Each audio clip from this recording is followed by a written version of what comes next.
Take a look in my game face. Ain't no stopping me. You know I'm coming in first place. Well, stop it till I get that ring. I'ma dominate all day. No matter who you bring, I will not lose. Yeah. I will not lose. I will not lose. Yo, what up? It's your boy, JJ Stone, a.k.a. Black Gritty. Welcome to another episode of Gritty Nights. It is on a Monday. It is 8 o'clock. I have messed up everything. The time zone's messed up. I put it for 9. It's 8. I don't know what time it is. I'm horrible at adulting right now. I apologize. But tomorrow, y'all got to get out there and vote. So I figured nobody's going to watch this show. I don't want to watch my show. So I might as well move it to Monday because I refuse to watch anything that has to do with the Chiefs. They cheat, the refs cheat for them, and I don't like it, so I don't need to watch this Monday night game. So anybody that's checking in, I appreciate you. I thank you. And Jason, apologize to the American people once again for telling them how much you hated Kelly Green, Jason. Oh, yeah, one of my worst takes I've ever had. I ain't never going to let you live it down. That's okay. I'll take that. That's right. Oh, yeah, we look so mean in that Kelly Green. Undefeated wearing it. Undefeated. I'm done sometimes. What can I do, right? Hey, at least you own up to it. Oh, yeah. What do you got? What does the coach say? Accountability. Accountability. That's all we are. Team accountability here. I was in that chat with, Jalen and AJ Brown. It was just us three. Yeah. We got rid of Devin White. We booted him. Oh, yeah, Devin White. That was the name. Oh, yeah. It's so quick what happened. So we got a guest tonight. Somebody who is almost as fit as I am. That's a horrible example of fitness. Fit Dad, CEO. Somebody who's out here making jokes that literally make me want to punch the air sometimes. Hello, sir. What's up? Yeah. Let me just tell you on air because I don't want to. We got a little pre-talk for the show. But sometimes the stuff you be saying, like I get so mad because I'm mad at myself for laughing. I pride myself on being a funny individual, and I know the stuff you be putting out there. I know your brand. I know your dad joke slander, and sometimes you be getting me, and I just be like, "What is he doing?" And when it was the vacuum cleaner with the Dallas sucks on it, I'm like, "It's funny because it's true." But what are you doing? It's funny because it's true. Were you at the game yesterday? I was not. No. Well, it's good you weren't at the game because you'd have been up there booing with a lot of other fans. I mean, in the victory. Oh, by the way, we won. Just so everybody knows, we won the game. We saw. See, now look, already starting. Chris, man, look, I said after the bye week, I'm not asking for this man's job no more. We're gonna complain about it. We don't want his job. But first, let's talk about this booty hop, okay? People mad at me like I call it the booty hop moonwalk. The man went backwards. Dave, the man went backwards. How many times did you watch it? I mean, it's got to be since it actually happened yesterday when I saw it on TV. Like Jackie was sitting there, my fiance, she was sitting in there, and she's like half into watching the games, and I'm yelling at her, "You got to see this! Look at this replay!" I must have waited 5 minutes for them to show this replay, and I was like, "Look!" Even she was like, "It was the craziest thing I've ever seen." My daughter, when she wasn't with me, she was at her grandparents' house. She doesn't bother me during the games because I don't like getting text away from anybody. Like there's like a few people I do with text. She texts me like, "Did you just see what just happened?" I'm like, "Of course I just saw what just happened." Everybody saw, man. I mean, NFL was tweeting it out. Bleacher. I mean, you name it, and every outlet was retweeting it. She was like, "Have you ever seen anything like that?" I'm like, "I don't think anybody's ever done that in high school, pee-wee, nothing. Not in their dreams. Never in their dreams they were thinking like, I'm gonna do this backwards." Yo, I was on the sidelines coaching a kids' soccer game, and my phone just started going crazy, and I'm like, "What is?" And everyone just a bunch of wows, right? That's all I get in the text. Is, wow, and I'm like, "I don't know, I guess." And one of the guys I coached with had it on his phone, and he's like, "You gotta see this." So we're over on the side on the bench, just like looking real quick, like, "Oh, okay." Mm-hmm.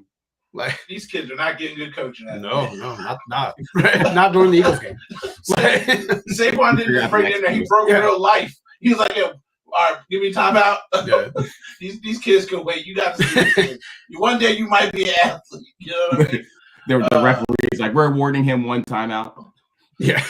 So and it came off of a spin move and a swing pass where let's just give Jalen some credit because in this run, there have been a lot of things where people get so mad. oh, he missed the pass. I'm done with him. You know, quarterbacks do miss throws. Mm-hmm. You know, quarterbacks do throw interceptions. Mind you, he's now gone the longest he's ever gone without throwing interceptions. So the next time he throws one and you tweet he's not the guy or I want another quarterback, just shut up, dummy. Because right now he's had the biggest run of no turnovers. My biggest thing with him always is fumbles. But anyway, on that play, he went from the wide receiver 1, wide receiver 2, the tight end, and then hit the running back in the flat and gave him enough time to make a spin move, a juke, and a booty jump moonwalk. I mean, Jalen is cooking right now. Yeah. He's seeing the field. He's every once in a while you're gonna have a bad throw, but he is seeing the field. Dude, and his deep passes, man. His deep passes are. I mean, I watch some of these other guys, and yeah, they'll dink and dunk, and they can make the plays because they got athletic guys. But he trusts AJ and Devontae. I mean, I think he trusts him with his life because some of these passes are so they're just elite. And it's not like he's just throwing them up. That pass to Devontae, there was no one who was getting that ball except for Devontae.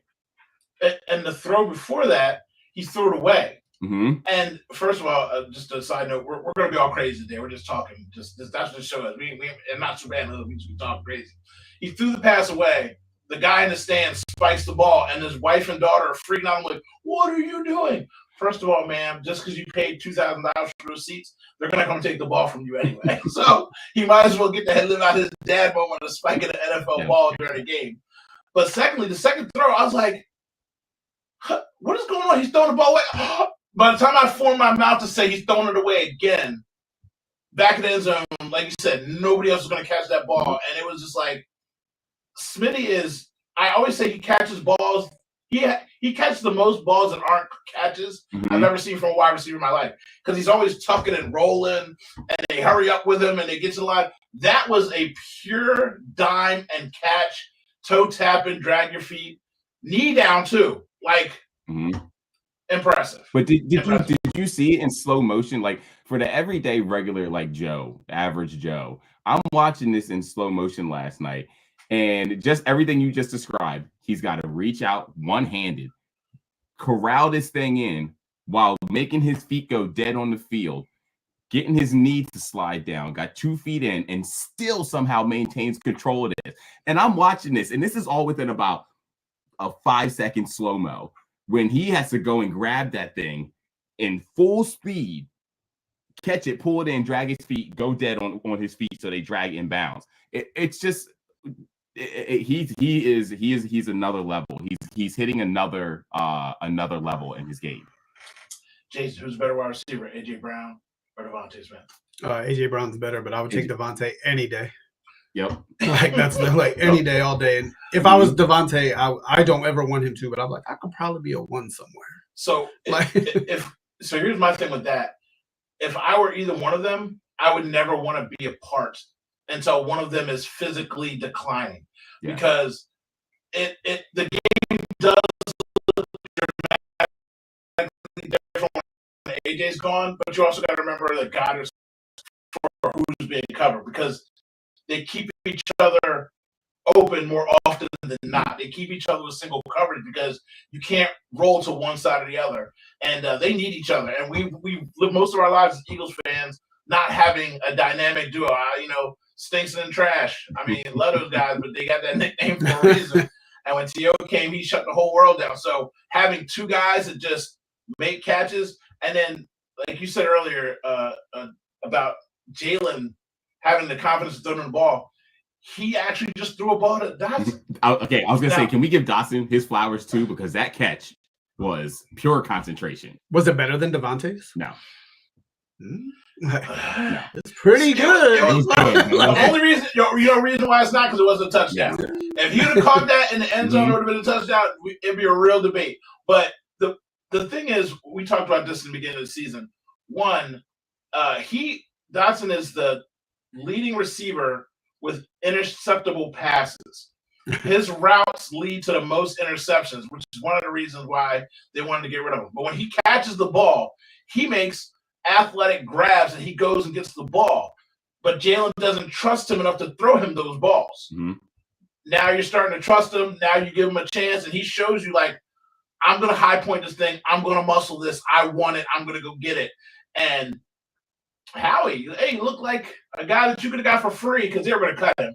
He wasn't going to make that team. Yeah. And so you gave him a third-round pick. You had a one shining moment of, hey, Howie, all right.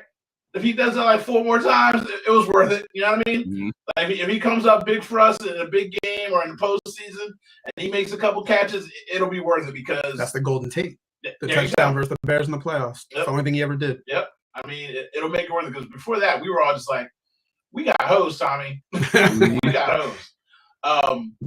What else happened? Oh, yeah. I'm trying to get all the good stuff first.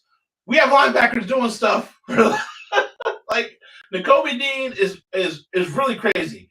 Either he's tackling and hitting everybody and doing everything you want him to do, or he's right next to every play not doing anything. Yep. It's the weirdest thing. Like no matter what, he's always around the ball. But it seems like some games he doesn't tackle. Yesterday, he was everywhere. He was hitting. He saved Nick Sirianni's life. Now that's being dramatic, but Nick Sirianni would have been in a world of. He would have shaved his head again. He would have picked it this time if that would have happened because he was already getting booed throughout the game. If we would have lost that game on that play, he'd have brought his parents to the press conference. On their lap. Don't be mean. So my mom said I need to apologize. That's funny, Jason. I try. Give me your thoughts about the defense, Dave. I love it. Honestly, I love it. We're being real physical, and that's the thing that I think we were lacking. So I also got to go back to just the offense and defense as a whole. We're actually starting to have an identity on this team. And one of our identities on the defensive side is that we are going to get out there and we're going to hit you. And they are knocking dudes out. I'm talking about they're hitting them hard. Vaughn is going in and he's making a problem every time he's in. Wherever he is, it doesn't matter. And when Vaughn's not doing something, he's causing someone else to do something. Like he's pushing guys to one side. He's forcing them to one side so that the D-line is going and getting them instead. Like I love what I'm seeing from Carter. I don't think Carter had a sack yesterday, but the man was chasing Trevor Lawrence down every chance he got. And to be able to see Nakobe Dean of all guys in the game the way he did, I was happy for him. So from that standpoint, I think they're starting to identify themselves. And I do think they go out and make a big splash trade before the deadline tomorrow. I think they're going to bring a big name in here. They keep saying all these guys aren't moving.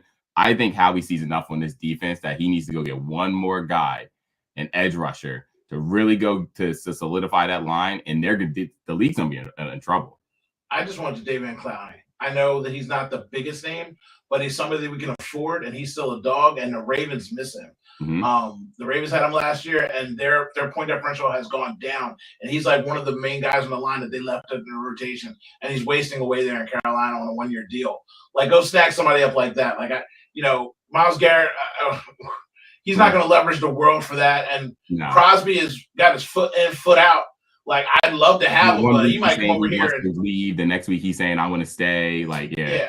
Vegas is a hard place to be. But Jason, as the resident Caucasian, I'm going to leave it up to you to speak very highly of Cooper DeJean. No, he's changed the whole identity of the defense, right? We had Maddox in there missing tackles week after week.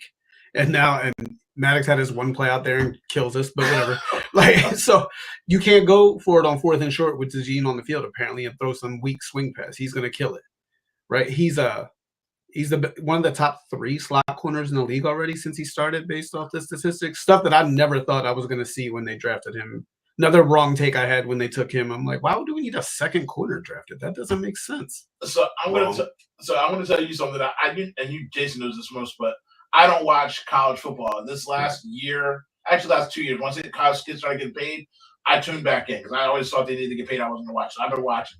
But I said to myself, I was like, when everybody's talking about it, I'm like, is he that good? And then I thought to myself, just like everybody says, it's a regular stereotype. It's just like when you see a white running back. Like, he's got to be good, right? Like, he's not just playing against other white dudes. Like, he's playing against anybody. So it's not like he's like a white dude going to a prep school only playing against other white people. You know what I'm saying? What are you saying? Look, I'm just saying. Back in the day, when you saw a black quarterback, you like that boy good. He better, you know what I mean? You just because you never saw a black quarterback, so you just assume that they had to be elite and you had to be scared of them. That's how you feel when you see a cornerback now, and you're like, okay, he's out there hitting people. Mm-hmm. He's done a terrible job taking away all the light and shine from Blankenship because White Chocolate used to get all the love, and now I forget he's on the team until he hits somebody, and I'm like, you better hit somebody like Coop be hitting somebody because you ain't sticking like you used to. I'm most surprised how he doesn't miss tackles. Like if he gets you, you're going to the ground. He doesn't miss. Once his hands are on you, the play's done.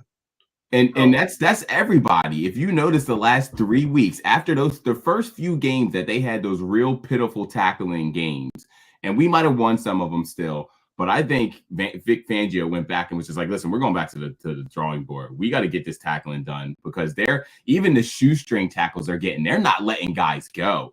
And when one guy goes and gets a tackle, if the guy slips away, there's a linebacker right on top of him coming in to get him, or the corner's coming in to get him. Like it doesn't matter who it is, they're getting you on the ground. And to your credit about him, he got them like them farm hands. When he made that, he ran by the guy, just grabbed the back of his jersey and ripped it down. Like he's making tackles. And they're also, all the love and stuff to the defense. Hassan Reddick hasn't played for 7 games, and he is going to have more snaps than Huff to end the season. I guarantee that. Huff took a light day yesterday. He's missed 7 full NFL games, and by the end of the season, he'll have more snaps than Huff. And Davis doesn't see the field much anymore when they look better. There's certain guys that are not grading out to help themselves with their next contract or making Howie look good on their decision because they look better with those guys off the field. And, it's scary. I got a hot take. I actually believe that Huff is going to have a incredible second half of the season if we don't trade him. And I say that because I believe that if he can just get back into his normal stance that he was in the year before, that dude will light it up. His stance is not the way that it was. And it's really just as easy as fixing that. And someone made a point of making a video of it. He doesn't get out of his stance quick enough the way he's doing it now. If he went back to what he was doing, that dude's going to light he's going to light that defense on fire. So that's Baldy, who I remember. Well, it was Baldy, right? That's right. Yeah. I keep notes here. So I've just changed your name to What Dad CEO. What Dad CEO? That is my hot take for the second half. If they don't trade him, he will end up being the best defensive player on this team. All right. Well, now I have to force you to come back on the show so I can laugh at you about that, Tim. I'll allow it, but I wrote it down, so you can't go away from it now. I wish they would just use them on just third downs and let them rush the passer. That's what the Jets did. Don't give them run responsibility. Don't give them any of that. Whenever it's a passing situation, just put them out there and just go get it. And Vic's not that kind of guy, though. Vic's so old. That's his strength, I know. He's just begrudging. Again, the things that I like about coaches like that, like I love Tortorella for the Flyers, like I like that, but sometimes you're doing it to a detriment when you're not using the guys in the way that they're supposed to be used. But at the same time, Howie paid him like you're a every down player. Yeah. So, you know what I mean? Like it's the yin and yang of that. But I always used to think that's what Belichick used to do if you don't count the cheating part of it. But when they would sign free agents from other teams, he would just have them do what they were good at. They would never bring you to New England and ask you to do something more than what you did. And all Huff did with New York was rush the passer. They used him situationally, and he got 10 sacks doing it. Now we're trying to have him out there as an every down guy, and it's just not his strong suit. So, last thing I'll say, Isaiah Rodgers he might have had a bad day, but I might need mid-play Slay back. I was ready to trade mid-play Slay and Goddard at the trade deadline, but maybe mid-play just being around the ball. Rodgers was just playing off and getting work, and he was getting work because everyone is afraid of Quinyon to die. Mm-hmm. First of all, Quinyon is looking so good because they're scared to throw at him. Yep. They test him 2 or 3 times, and they're like, not going to do that, and they go at whoever else is on that field. You can literally see, like, they haven't thrown to the left side in 3 quarters, like not one. So that's why Rodgers got work. So I'm going to put that out there like that. CJGJ, That's he who can't cover got anybody. worked. Yeah, Rodgers didn't get worked. Yeah. His stats actually weren't that bad. It's Mhm. CJGJ that can't cover anyone from that He's safety bad, spot. man. I'm sorry. I love the whole bringing him back and he's a dog and this and that. But you know what? He can be a dog somewhere else because he's almost like that Pat Bev on the team now at this point where he's just all talk and he talks so much that he talks himself right out of the fans liking him. So you can't come on. I know you don't do podcasts much. You can't come on here exerting stuff like that. That's stuff I be saying. That's good. That's stimulating stuff right there. That stuff will get you in trouble. I'm gonna cut that. Save myself next time I say something reckless because that's exactly what it's like. And I like him too because he was such a big part of our turnover differential. And now he's getting abused. Like Rodgers was getting work because he was the one getting all the passes thrown at him. But he's just letting people, and he's not even hitting anybody. Like. I think he's afraid of getting injured again. So he's not like, because he used to at least hit people. Mm-hmm. He would make those turnovers because he would explode to the ball and pop balls in the air. And now it's like, I've been dinged a couple times. I'm just going to go over there and push him. Well, now they ran away from you because you pushed them. Yep. Like instead of tackling. So I don't remember. He was here before. Didn't he play the slot more than safety?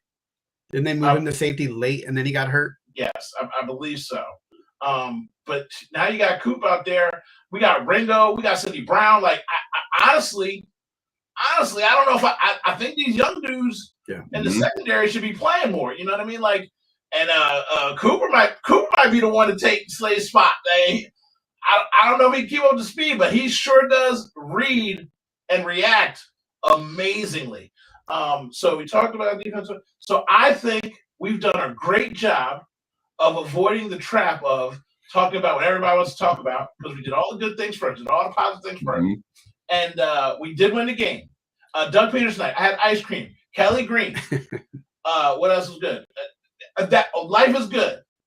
So now, I usually don't like play stuff from these guys, but I'm just gonna play this clip because you'll understand what I'm saying about when you don't win a game.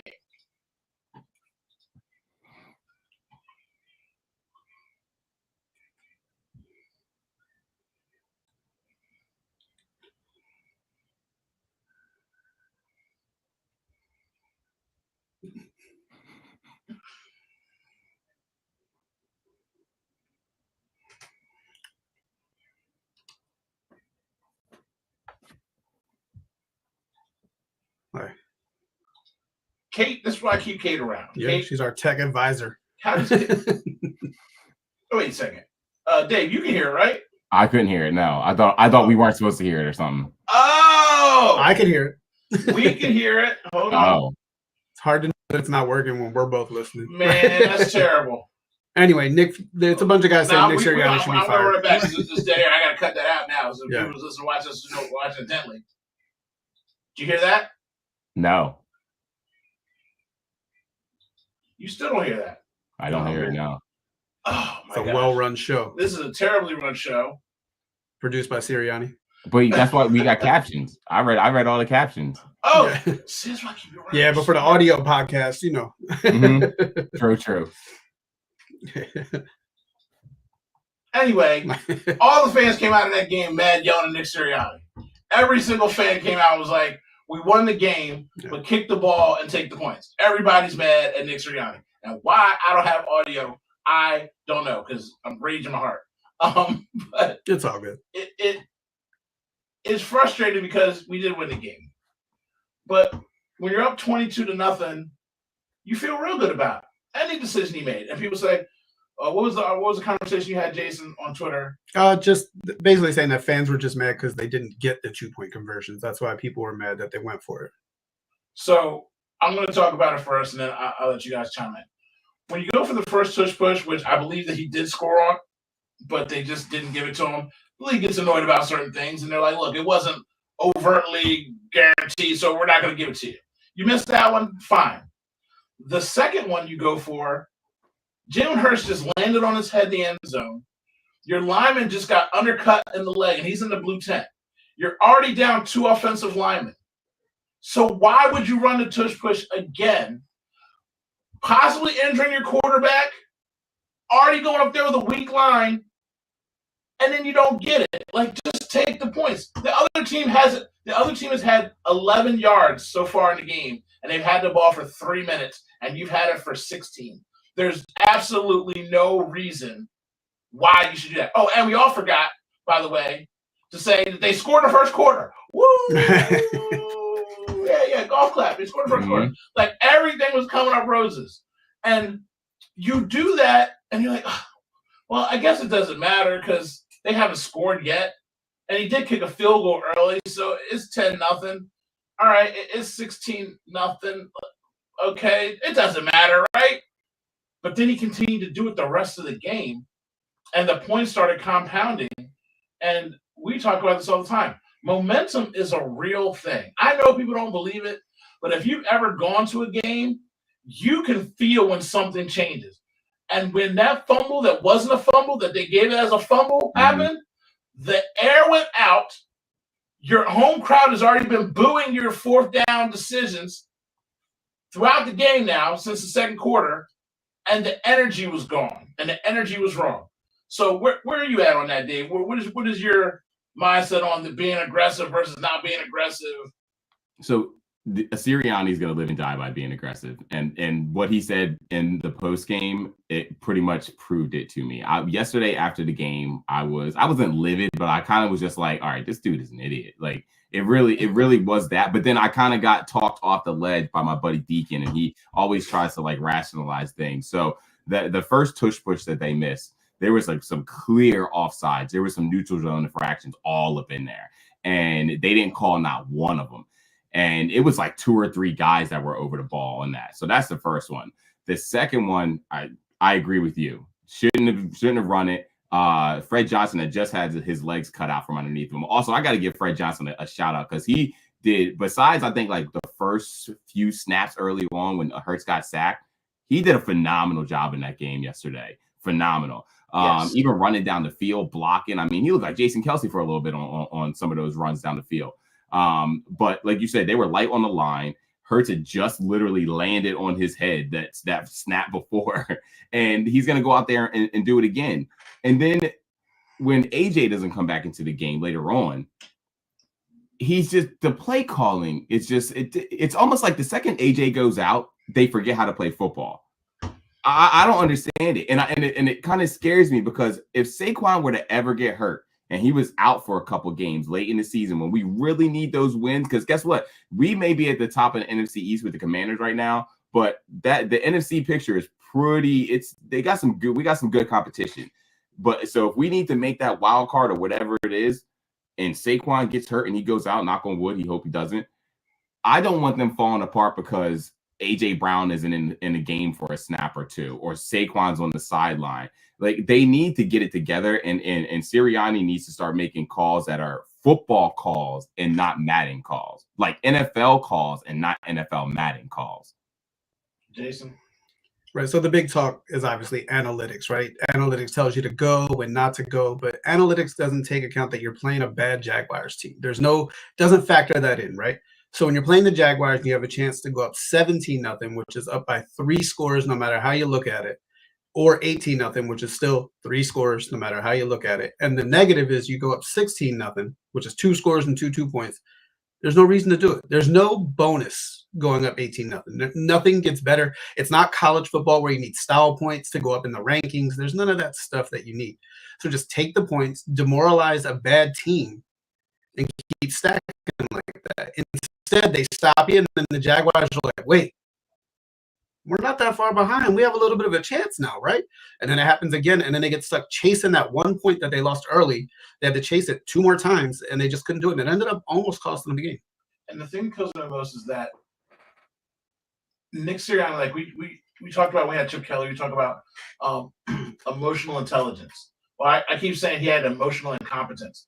He wanted to be the big dog and stomp on Doug Peterson because Doug Peterson won a Super Bowl here. Mm-hmm. Doug Peterson has a statue here. Doug Peterson ate ice cream here. The players love Doug Peterson. The fans will forever love Doug Peterson. Oh, the fans want to boo me? Well, they booed Doug on ring night, bro. Right. They booed Doug Peterson, the man that I would almost murder for, on ring night. It is who we are. You know what I'm saying? Penn State, we are. Like, that's what Philly should say. We are. Like, you're such a small-minded person that kind of stuff bothers you to where you're like, I need to dominate this man. You're already dominating him. And to your point about Saquon Barkley, I hear so many people we talk about the media, and I call it radio all the time. The media people are like, well, we need to rest Saquon. We can't have Saquon go out there. But then you get mad at Joel Embiid for having but I thought you wanted to rest the player because you're worried about injury and you know that he's being overused. Like, which one is it? I hear you talk trash about Joel Embiid, and I know that he's let us down a lot, but then you can't go and apply that same method for Saquon. Do you want to know how you rest Saquon Barkley? Get up in the You game. go up 30-0 instead of 22, and you sit him in the fourth quarter. When he comes over on the bench, you say, hey, you want to get to 11 yards? He's like, nah, let the young dogs eat. Because he knows. When he's out there, people get so mad about the tush push. I'm like, do you not see Saquon saying run it again? I don't need to go into this car crash. If my quarterback wants to do it and run up his stats, let him do it. I got my guaranteed money. That's how you rest him, Nick. That's how you preserve the team. Maybe you don't need A.J. Brown out there if you're up 30-0 in the third quarter and the other teams only have 36 yards. But you give away, you don't punt the ball, you kick that long field goal, and you give them life. They get one big play, and next thing you know, they feel like they can do something, and then your defense gets scared, and they start playing calls a little wonky because, again, momentum, and your own crowd's booing you. Next thing you know, I'm looking up like I got people texting me. I hope we lose this game because it's the only way Nick's going to learn. I don't want to. Never that. No. Why do we have to have this man keep having lessons to say apologize? Hey, don't yell at the fans. Now go out there and say sorry, Nick. Hey, Nick, take the points, dummy. Stop losing games for no reason. Go out there and say sorry, Nick. Like, I'm tired of these conversations. And he doesn't understand. Like, he can't read a room with a 3-letter word in it. He comes in after the game and says, well, I've got balls. I'd rather you had brains. Do you have brains? Yes. Like, and a strategy. Give me some strategy. I don't give a crap about balls. Give me some strategy. Here's one of the things that also I want to say is we can't take away the fact that when Saquon fumbled that ball, what was the score at the time? Was it still 22-0? Or had Jags had already scored, right? They had just scored and got the 2 points. 22-8, right? 22-8. So it was 22-7. On that drive, they were already driving, okay?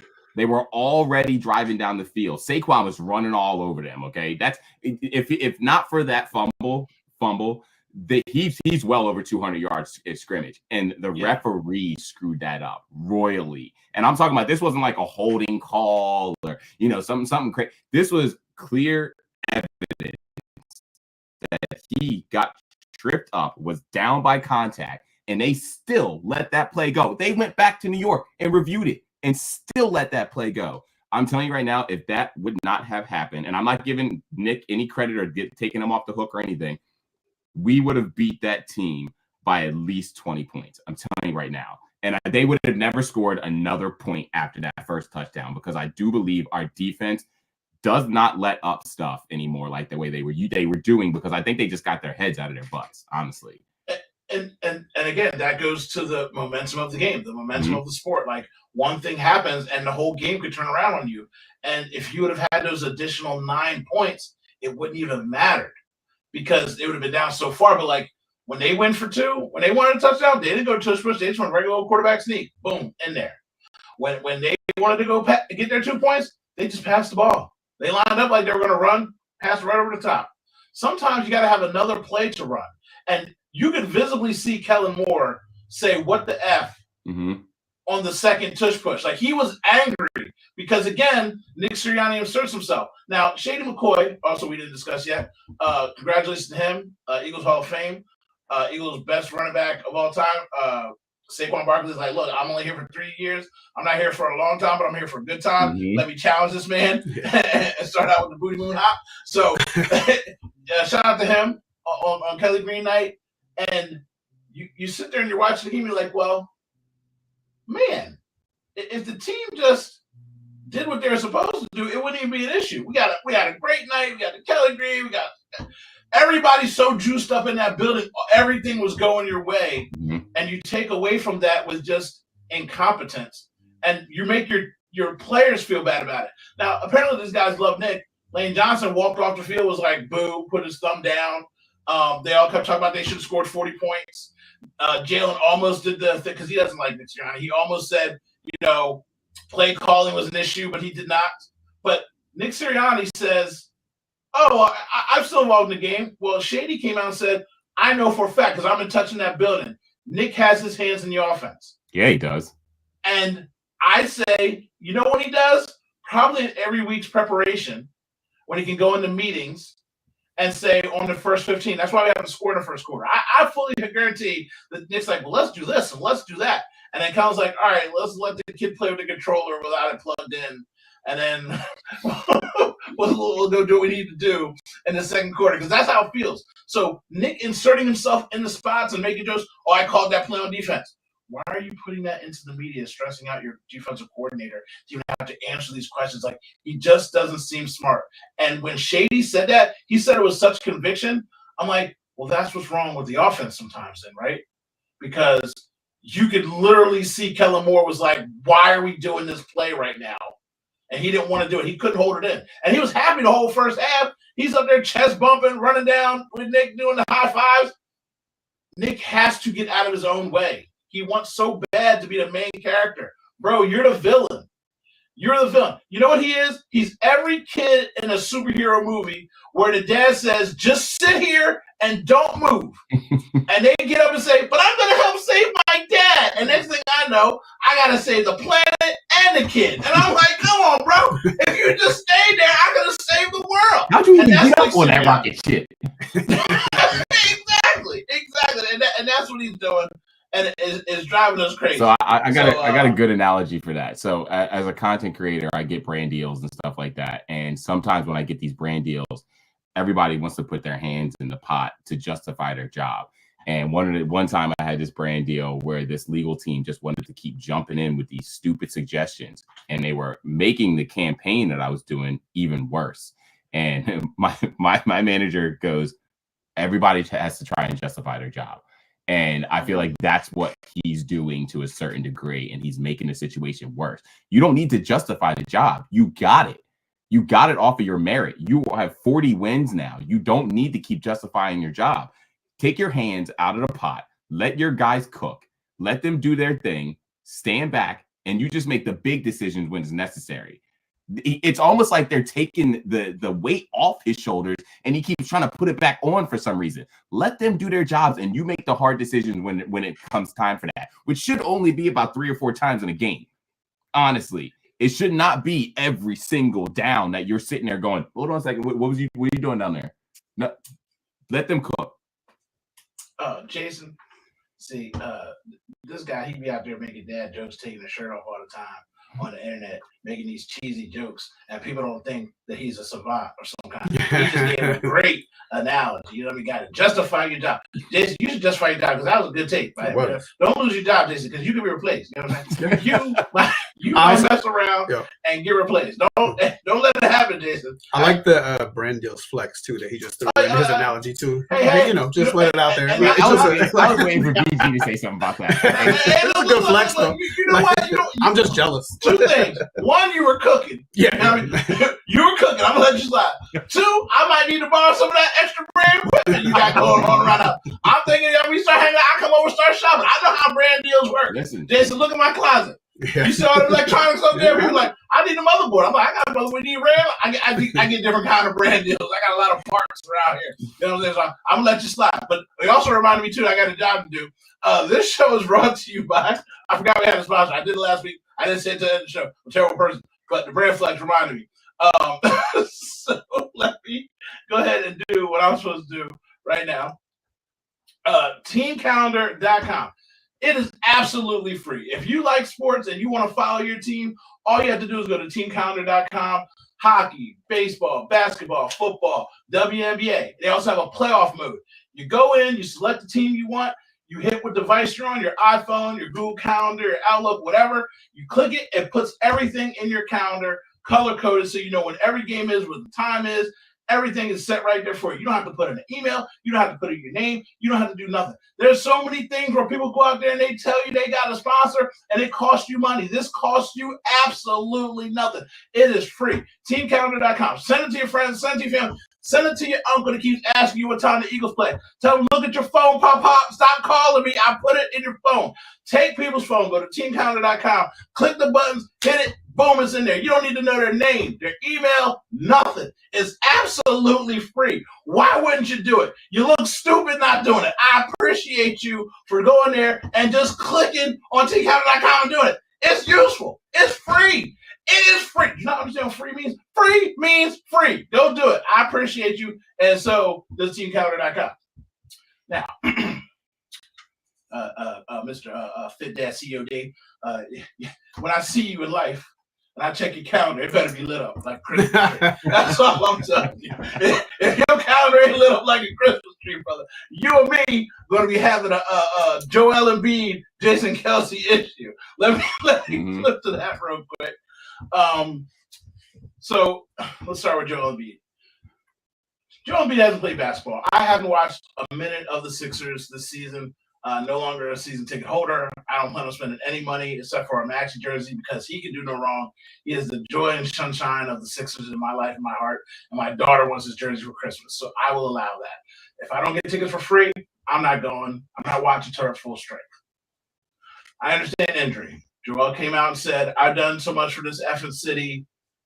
And it felt like it was more aimed at the beat writers and the journalists more so than the fans. Slightly at the fans, but he was really going at journalists because of things that they've written. I personally thought you risked your career to be in the Olympics. That's messed up. But he has risked his health and his career to come back and play just to lose in the second round. He's come back multiple times to play in the playoffs and put his body on the line. So if he wanted to go out and do that for the Olympics when he's getting older in 4 years, he might not be able to play. I have to take that back when I was annoyed about that. I can't be annoyed about that. But what he's done for the city, I said, you played injured, but you ain't got us nowhere. You ain't got us to a conference finals yet. So, I mean, how much you done did for the city? But then when I looked into it, Marcus Hayes wrote some stuff, and basically he just said, well, if you want to do so much for your family and, do your family proud, your brother and your son, then you should do more for the city. Joel Embiid's brothers passed away. All three of us on here are fathers. I've lost my father and my mother. We've all lost somebody.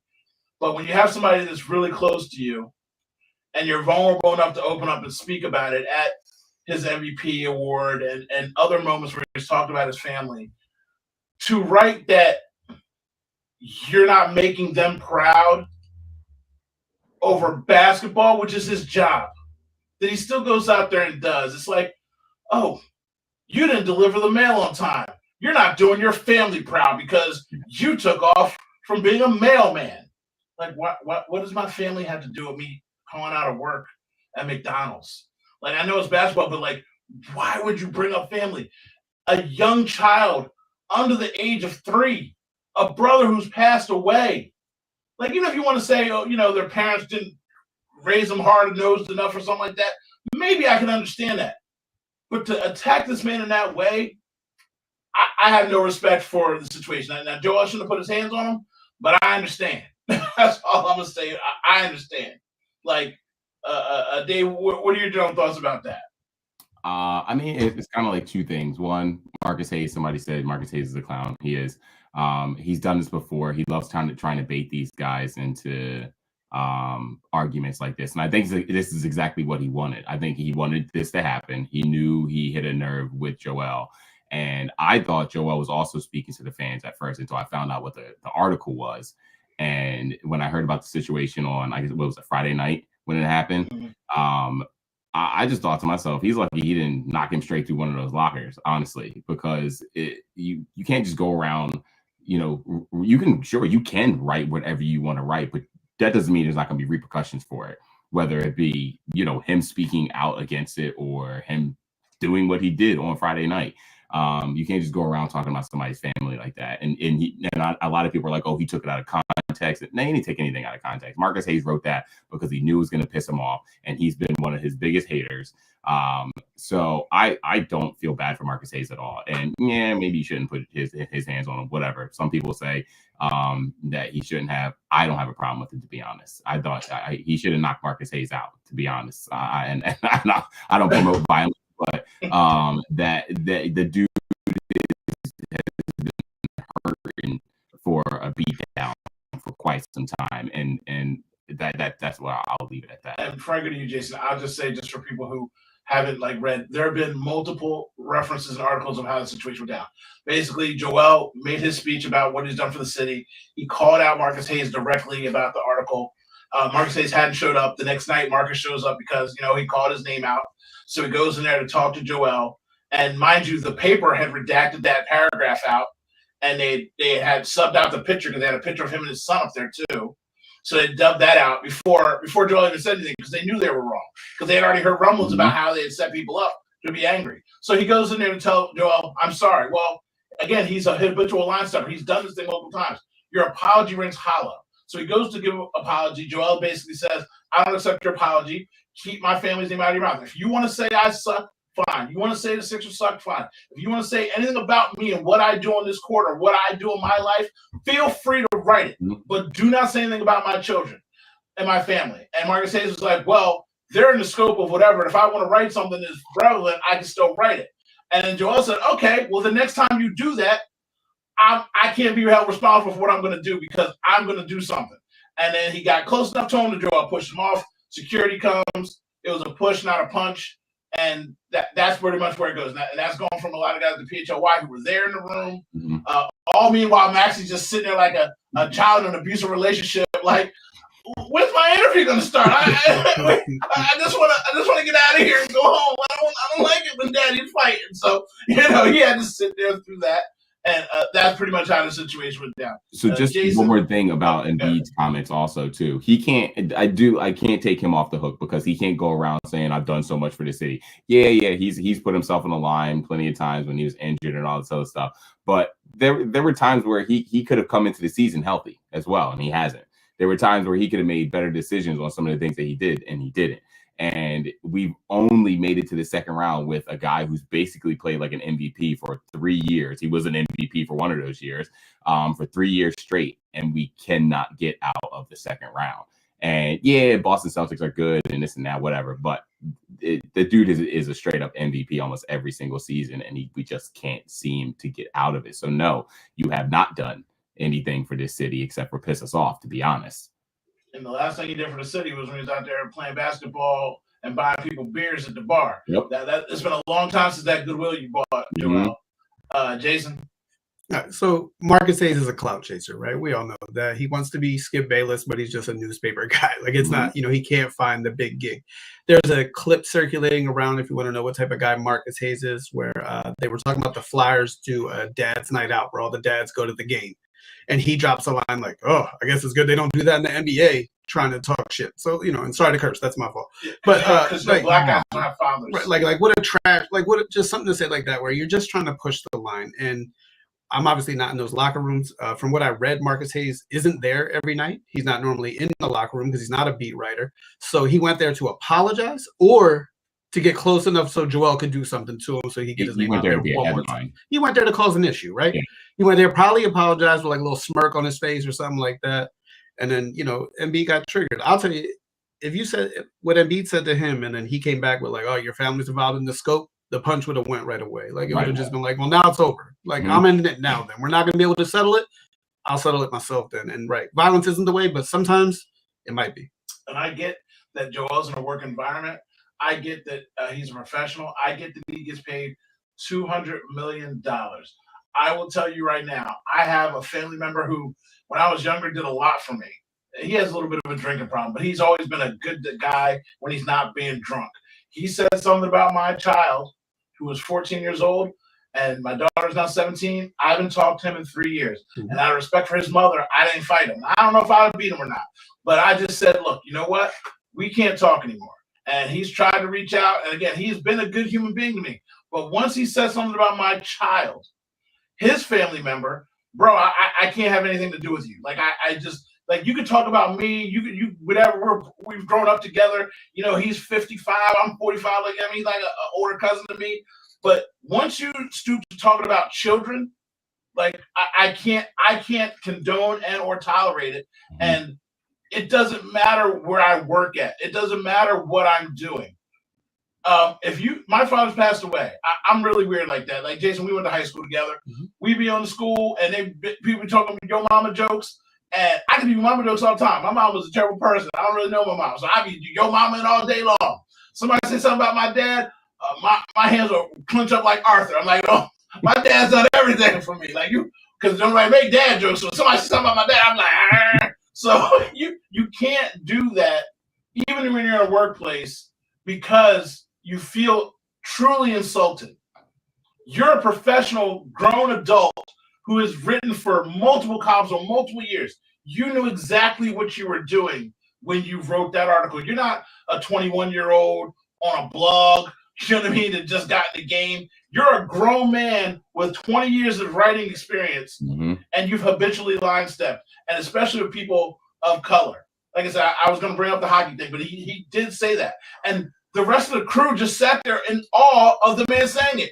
Like, they didn't even know what to do. There was dead air for like 10 seconds, and they're just like, yeah, so Mother's and Father's Night, like hockey, that's what they do. Like, oh, okay. Like, how do you continue on after saying something like that? Like, absolutely crazy. So we'd all be fine and wouldn't be playing for 30 games. That's what would happen to us. If all three of us were Joel Embiid, we wouldn't have to worry about coming back because we would have 30 game suspension. I do have one question about it. Put the pause on. Right. So when you're in a situation where there might be violence, you try and keep yourself at a safe distance. How do you judge distance on a guy that's 7'2", right? Like, you're like, I got to be in the safe zone here. Like, how far is that reach before you're not in the safe zone all of a sudden? And like, oh my God, he got me! Like I wasn't ready. It's like Usain Bolt being Jason or Michael Myers. Like you getting caught, bro. He's the fastest man alive. Ain't no distance that you can run to get away. He steps and throws a punch. That's it. Like exactly. And on top of that, a lot of the media people were saying that like, if Marcus Hayes had true positive intentions, he would have went to the PR at the Sixers and said, hey, can we talk privately off to the side? Because there's been altercations with people, Howard Eskin has had a lot of issues with players like that. They go off, they have a meeting, and even if they don't agree, it's just off the record, not in public eye. And it's like, all right, well, look, you going to do you, I'm going to do me. Keep my name out your mouth. And then they go on. But he went up to him. Yeah, Eskin, I mean, all these other guys in the city that write, they understand they have a job to do. And if their true intentions were not to be malicious, then they understand that they have to go swallow their pride, apologize, or at least just have a face-to-face to talk about it, and then get back to doing what they do. Everything that Hayes did, you could tell it was just trying to egg him on. That was it, period. Yeah. Also, Sixers PR messes up letting Hayes in there and not letting it be a one-on-one so they can hash it out, right? Like, come on. So now we move on to Jason Kelce. Everybody's seen the video. I need you to play because the audio's not working anyway. We don't need to hear it. So Jason Kelce has been followed at Penn State. You watch any of these college games. I know Jason was like, this is Penn State, just how Penn State gets to the dark. A lot of these college games, I see a lot of these people just doing wild, vile things. They've been drinking since the day before. Like, they're not even tailgating drinking. They're college students. They've been drinking. They've been drinking for 3 days for a big game. And this guy's following him, and I don't even know if he was drunk, but he's just saying, slurs about his brother and Dayton Taylor. And Jason was walking. Now, we don't know how long he was saying these things to him either, because obviously you only get the clip of when he says the trigger button, because it's only a 6-second clip, then a 10-second clip, and a 4-second clip. They were walking out in the open. He had to be following him for a minute before he said the bingo word that got Jason to turn around and be like, all right, I'm going to Hulk slam your phone to the ground. And then the guy tried to go up and get this phone, and he pushed Jason in the back. And Jason's like, no. Kudos to him, too, for not hitting him. Because once the guy put his hands on him, now it's like, I could crush you. I could crush you. I used to go up against 400-pound men every day. I'm only a year removed from that. I'm not some 80-year-old man. Like, why are you testing me?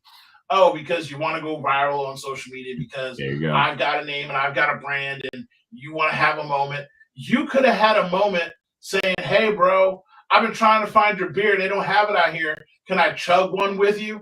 To which a guy like Jason would say, here, bro, take the case. Yeah. And he would have drank a beer with you. He is one of the salt of the earth guys when it comes to taking pictures, to doing things, and spending time with fans and people. So you got to be on his last nerve on a regular day to make him do what he did. And again, I'm with Jason. I'm Philly versus everybody this weekend. I'm just saying.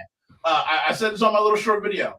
So I just found out recently what assault and battery is. I thought assault and battery is when you just roll up on somebody. Nah, assault is when you stand in front of somebody and be like, you know what? I'm gonna knock you out. You keep saying something to me, I'm gonna wreck you. You know what I mean? I'm gonna break in your house. Your hands are at your side. You're just talking, but you're talking aggressively. That's the assault. Once you put your finger on that person, that's the battery. It doesn't matter what you do. As soon as you touch them, that's the battery. Assault and battery. So Jason being followed down like that with somebody chirping in his ear, talking wild and reckless and aggressive, I got something on my back. I can't see this person. Now they're talking racial slurs or slander at me. They're talking about my family. I hear cops say it all the time. I fear for my safety. I fear for my safety. So yeah, I turn on Hulk slammed his phone. And then the kids got lawyers calling him. Well, guess what? He went and put his hands on Kelce. Mm-hmm. That's going to negate that. You shouldn't have touched the man. You know what I mean? So I'm just saying, I stand with Jason Kelce. Dave, you're not here, so I assume that you're on the same boat. Yeah. Again, we got families out here. We're all family men. Like, there's only so much that a man can take. Yeah. You know, with how much even he has before he gets a little annoyed. Yeah, I mean, it's I pretty much agree with every single thing you say. It's he first of all, he came at his brother again, coming at somebody's family member. Dude was probably drunk.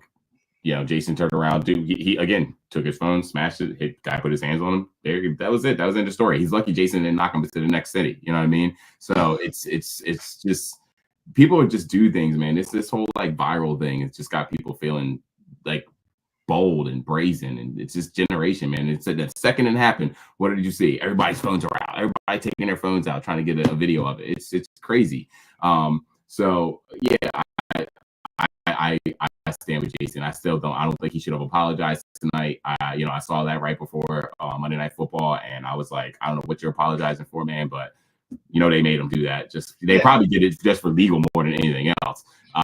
But I don't think I hate that they make these guys do these kinds of things, because all it does is make other people emboldened to continue to keep doing it as if he was wrong in some way.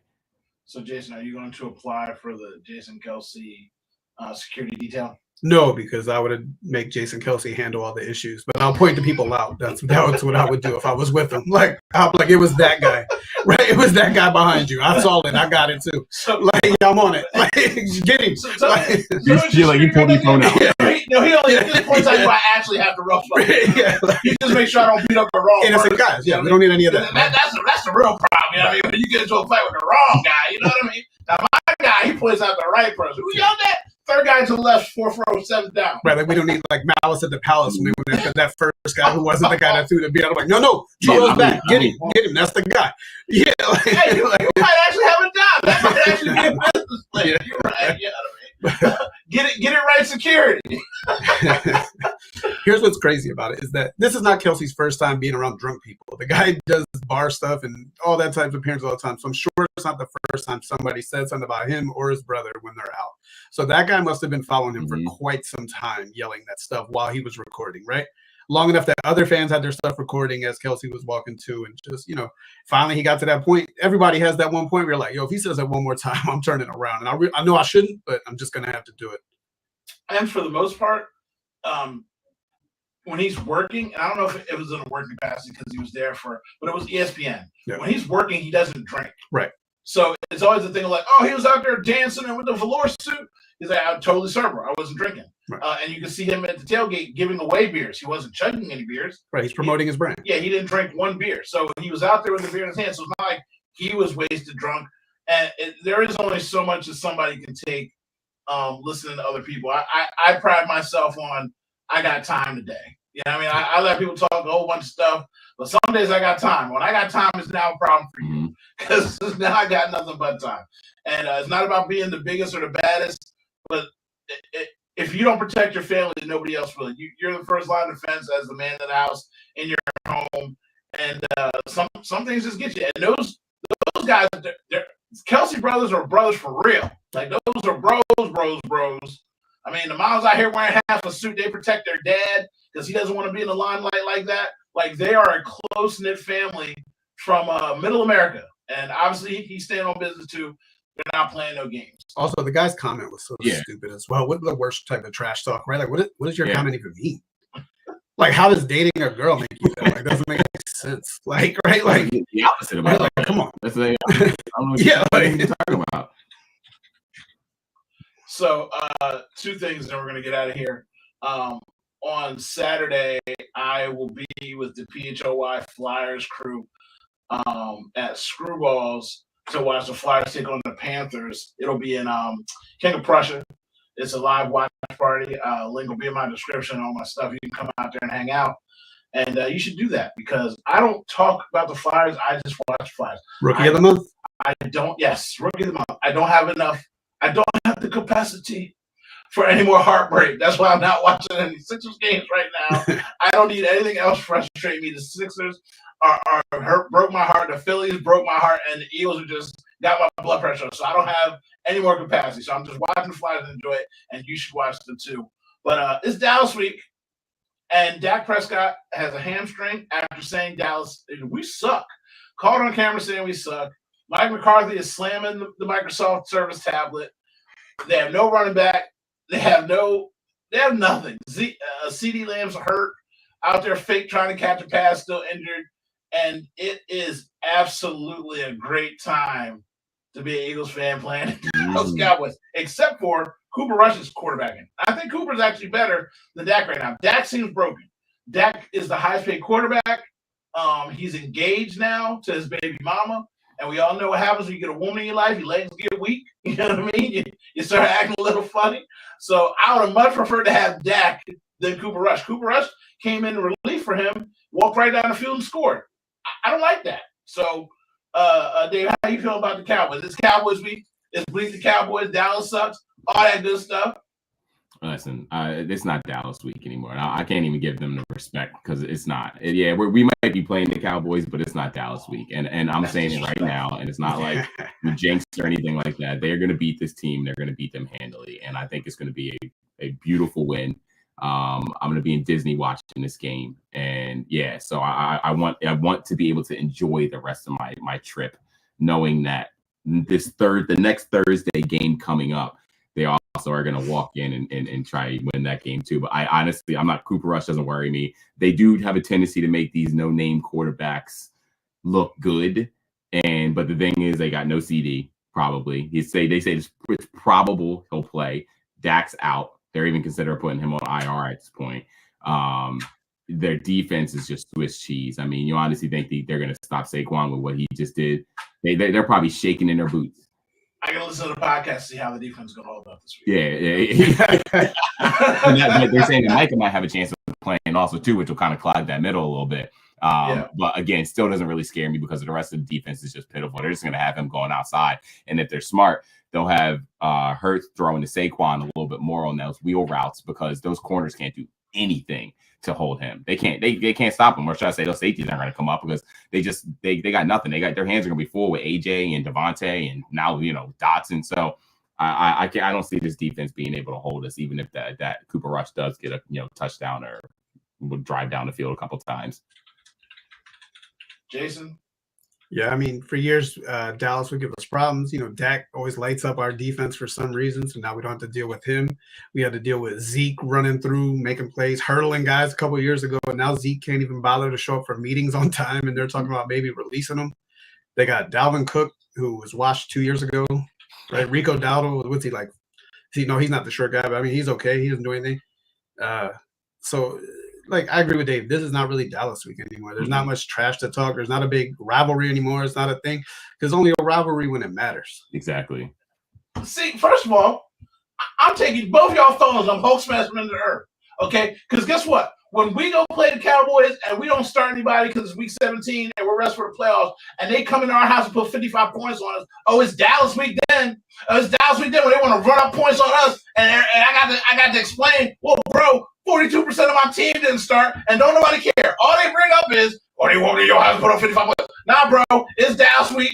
It's Dallas week. It's Dallas week. I don't care if they got Elmo out there quarterback. It's Dallas week, and especially when we go to Jerry's World Whoop 'em. I don't hear no excuses. That's the one thing that I love.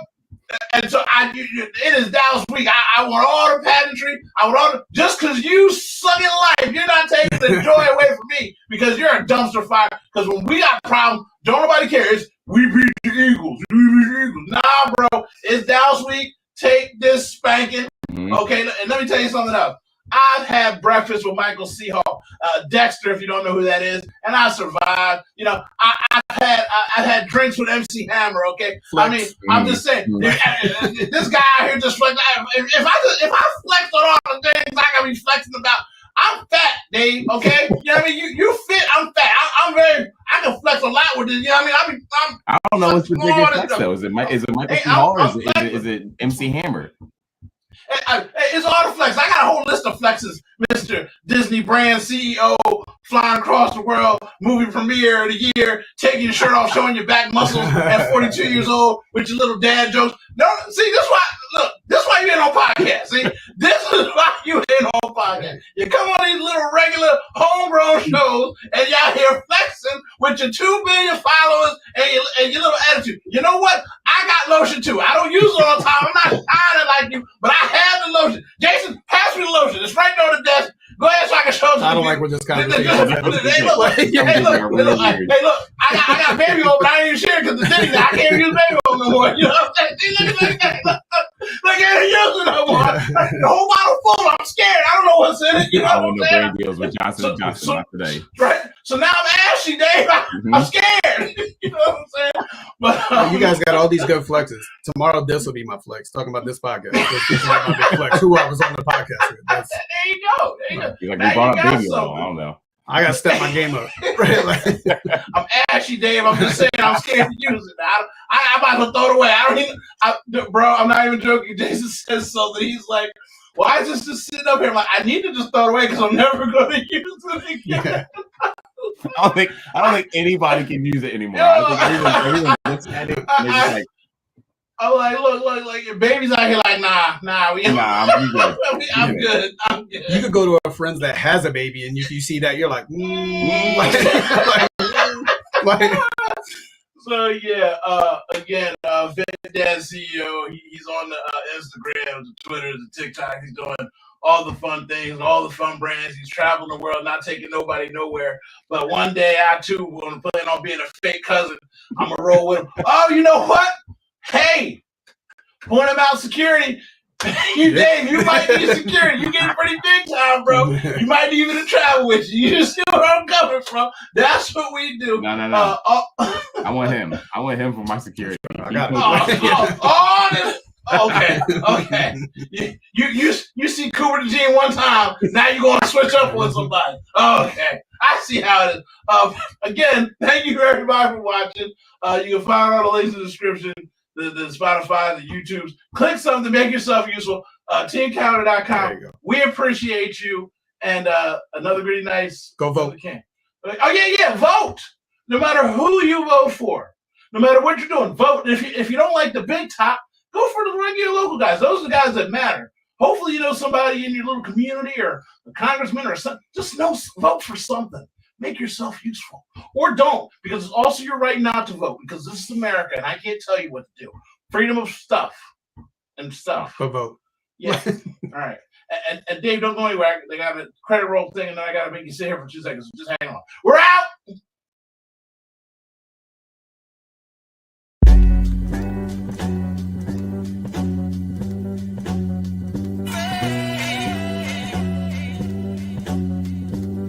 Take a look in my game.